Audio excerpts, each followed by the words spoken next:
welcome to the Black and White Sessions. We are so excited today to have the extremely talented Fletcher Sheridan. Hello. How are you? I am great. I'm so glad you're here. I'm glad to be here. We've been trying to do this now for a year. I actually think it's been a year. You know, and we're totally okay with it because we've decided that we're a good luck charm for you. It was, yes, a very good luck charm. And I'm glad we could finally make it happen. Yes, me too. And I'm such a fan. Thank you. So I am Truly thrilled. You were with us, obviously, during the holiday season. Correct. For one of our first Christmas special performances. That was fun. With some of your pals. Yep. And that was great. So that was really fun. We had a blast. Yes. So I'm glad. Thank you again for having me back and being patient while our schedules finally aligned. Yes. Well, that's just the way this whole thing works, doesn't it? Sure.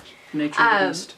Well, let's. I have some questions for you. Yeah. You've obviously been doing this a long time. How long have you been working as a singer, if you will? I've been singing professionally since I was 16. I guess officially I started when I was 13, but the lightning bolt didn't hit me until I was 16. I had this experience that I was singing on my first movie. As a boy soprano. My voice, I still was getting boy soprano gigs.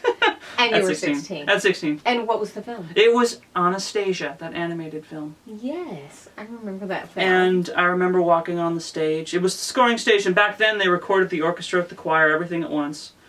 And going from walking in the room and suddenly, boom, full choir, full orchestra, the movie on this big screen. I was like, whoa!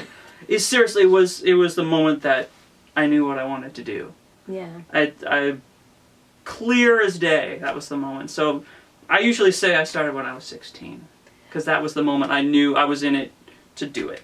Yeah, and so from that point on, you were learning your craft and trying to do honing it. Yeah. And, I went to college and got a degree actually in music industry, which I also got to take arranging and musicianship. So I got to work flex that side of things. I went to Cal State Northridge. Still getting gigs and honing my craft there, working with the titans of our industry and learning from them what to do and how to do it and sticking to it. And here I am, still doing it. And here you are. I'm surprised as anyone. Well, no, well, you shouldn't be surprised. I mean, you've worked hard, and you know what? Thank you. Obviously you're from California. Yes, born and raised. So you lived in the area. I did. My mom was in the biz. I grew up in the biz. Yeah. Which I was surprised that my mom didn't try to get me away from it. Yeah. She never. I'm grateful. My parents never questioned. Once I found it, they never questioned me pursuing my gift and my calling. And it makes a difference. It makes support, it makes a big difference. From family, and especially with a family that has a history of kind of understanding. Yeah. The ups and downs. The feast and famine. Yes, and how you would be so happy one day and so sad the next. Indeed. But, very grateful for the journey, very grateful for the path. So, I want to talk a little bit about in the fall. I followed this myself, and I thought it was so great that you and some of the other incredibly talented singers were able to do The Nightmare Before Christmas. Yes. In live format. Yeah. Explain to us a little bit about what that was, and did you audition for it, and all of that. Just give us a little bit of the backstory for coming to that. For Nightmare Before Christmas, I remember getting an email from Danny Elfman's manager one day, wanting to submit. They knew me through a composer that they worked with, John Powell, and they knew I did character work. And they asked me to submit for it. And they're like, "Here's some songs. Do some of the voices." So I had to, for my audition tape, do This Is Halloween, the big opening number. And there's, 20 different voices. I mean, it's crazy. It's the whole town. And I didn't know what exactly to do, so I just tried doing them all. It was the pacing, like rehearsing the pacing was the hardest part of it. It was actually really fun to just kind of throw your voice a million ways. Yeah, and challenging. And go there. Challenge. I mean, that's, that gig, it's this, I'm such a big believer in what we do. It's fearlessness is the nucleus of what we do. And it's not fearlessness through ego, it's fearlessness through surrender. And that's I think there's a big difference energy-wise. Well, if you come in like, I'm gonna kick some butt. Or you come and you say, you know what, I I'm willing to do whatever the music needs of me. I'm willing to be a conduit for that. I don't know. I like that. I like that energy a lot more than the diva mic drop. Though the diva mic drop is fun. Yes. But for the audition, I submitted a tape on my phone. I took a video of me singing "This Is Halloween" with all the voices.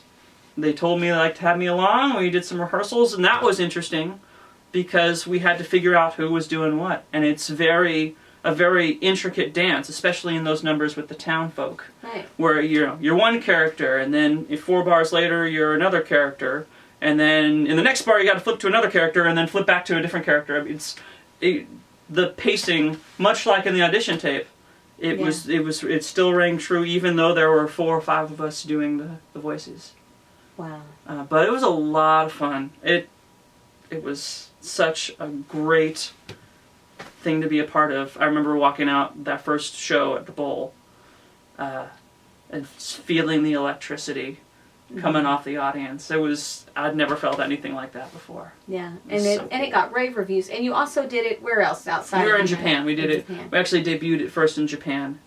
Right. And then... And you knew then that it was going to be great? We knew we had something going on, but of course with those things you know, there are gears moving that you have no knowledge or control over. Yeah.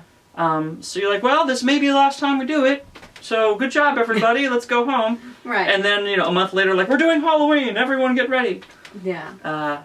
So that was cool, how it all came together, and everyone was great to work with, and it was fun getting to practice what I believe is the nucleus of our craft. It's just going there, and it's acting. What we do is acting. Yeah.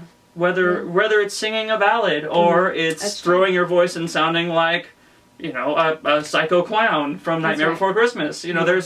There's a character, there's a story, there's a pathos. Yeah, there's an abandon to it. Yes. Correct. That's my whole thing. So. And the other thing I just wanted to touch on that I love about you is that because you have had such a successful career in film and television, you also have spent many years, just up until recently, touring with the a cappella group m-pact. Correct. And that's something that was important to you, and you've always had a love. We've chatted about this, about vocals, jazz, harmonies, a cappella. You have a love for this. It's the nucleus of my love of singing. My first memory. It sounds so dorky and schmaltzy, but it's true. I believe my love of singing comes from singing along with my mom to Sesame Street. It's totally true. I wish I was making it up for some Hallmark moment, but it's absolutely true.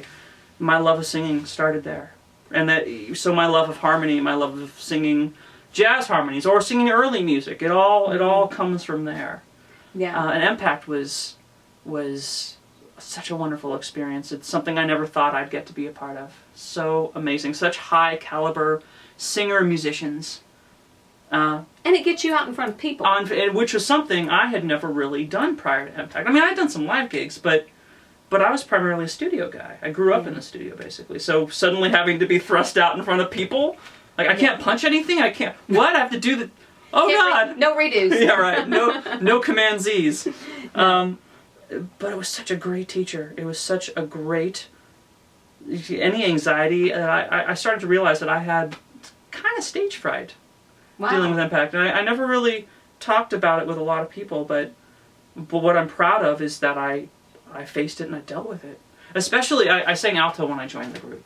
Mm-hmm. So I had somewhere to hide. Yeah. I guess the second part down, it was in the vocal jazz world, it's all the 13s and the sharp 9s. So all the color tones in the chord. But then the guy who sang soprano, who sang lead, left, and suddenly I was the lead, and I had nowhere to hide. Now there you are. At least you had some ramp up. At least I knew the rep. At least I knew the songs. But it was such. It's one of the. I'm proud of myself a lot, but the journey of taking on the soprano part in m-pact and getting over the fright, the demons I was facing with it, and conquering it and making my own and rising to it, that's something I'll always be proud of. And it was such a great teacher, and the guys are my brothers even now. Yeah. I'm so grateful for that lesson in my life, and it's so informed. It informs everything I do. it informs my session work as well. Right, of and course. I was going to say, I love the diversity, because I love that you're able to bring both sides of it, and it really does. It makes you more valuable as a singer, because you've allowed yourself to not just say, I do this and I do this only. Yeah. And I feel like that can be a trap for people over time. Sure. If they just identify and say, this is the only thing I do. Yeah. And I don't want to do anything outside of this, So I think that's a great testimony to other vocalists. Yeah. To hear a little of your story, and to encourage them to take risks. Yeah. Put yourself outside of your comfort zone. That's where you never grow. know. That's the only spot you grow. Yeah. Some of the coolest, some of the how do I put this? The session singers that I grew up really idolizing are the ones that never stopped discovering their gift. And that's what we do. That's our gig as musicians. We never stop discovering what we do. If I had stopped asking myself that question, I wouldn't have done 80% of the things I've done in my life. It's the funnest part of what we do. If you can get used to constantly asking, "What do I do now?" Yeah. That's the exchange. But it's so cool. There are people I know that are still discovering what they've been doing it for decades. And I'm gonna go do my friend Randy Crenshaw. I'm gonna call him out. Amazingly successful session singer. Mm-hmm. And then he goes out and he's like, I want to be in a play. So he does Fiddler on the Roof, and he does Tevye, and learns the lines, and does something, certainly not outside the realm of what we do, because like I said, what we do is kind of acting. Yeah. But like, whoa, going on a stage really? and learning a part, and I just seeing people that never stop asking that question. I think that's so cool, and it's so the key to our careers. Yeah, that's fantastic. I don't know, with m-pact, I just recently left. That's where I'm at right now. Like, well, now what? I wonder what I'll do now. And just remaining open and receptive, leaving my antenna up for whatever comes next. I'm not worried about you. Oh, thank you. Not worried. Thank you. Not worried in the least. But you know that. what? A great time for you to come and be a part of the Black and White Sessions. Honored to be here. And we appreciate you. We wish you all the best. Thank you. And we'll hope to see you back at the Black and White Sessions in the future. I will look forward to it. All right. See ya. Bye.